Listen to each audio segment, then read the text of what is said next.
Electric motors are made of two main components, one stationary called the stator, the other a rotor that moves inside the stator. The stator has multiple wire coils. Running electricity through them creates a concentrated magnetic field that turns the rotor, creating mechanical power. The stator is lined with slots, each of which holds a copper coil. The more powerful the motor, the bigger the stator and the larger the slots.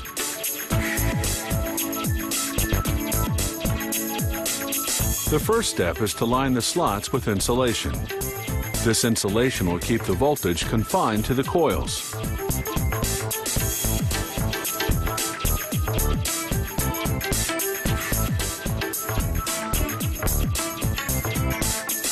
The coils are made from several copper wires wound together by programmable machines. The bigger the motor, the more wires per coil.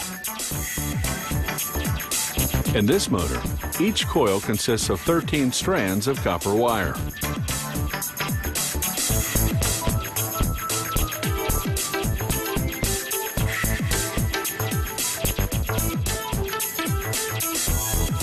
Now, workers tie the coils.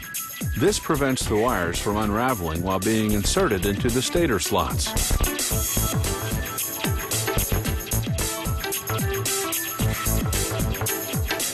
Workers cap each coil with fiberglass insulation.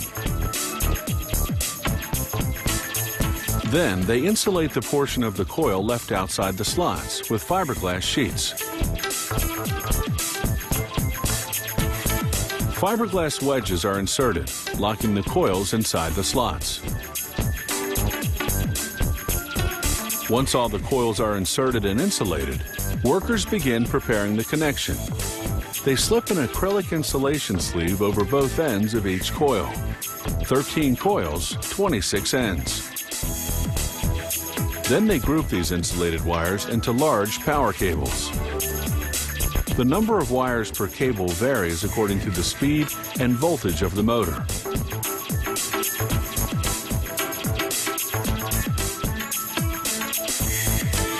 They solder the grouped wires together, then insulate the cables.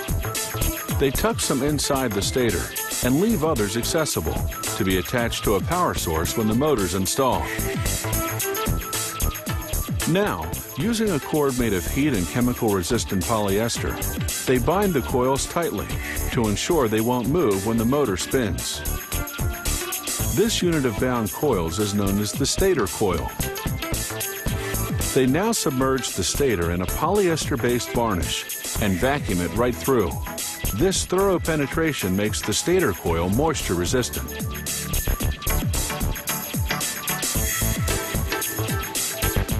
The stator is put into an oven for 6 hours at 280 degrees Fahrenheit.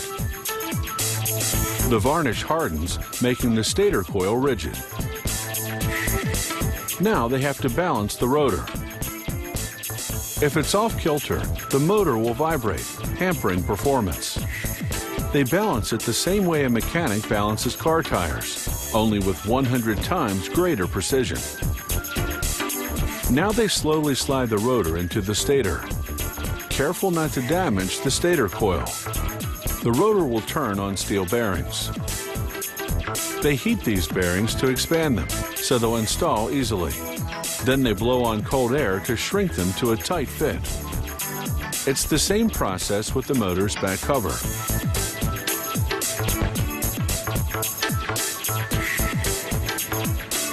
Now, they heat the fan and install it over the back cover. The fan's job is to cool the running motor so that it doesn't overheat and break down. They cover the fan with a safety guard.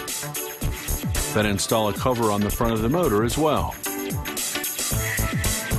They run the finished motor through various tests to assess, among other things, insulation strength and performance. These industrial motors are designed for use in factories, for running machinery such as conveyor belts, pumps, fans, and compressors.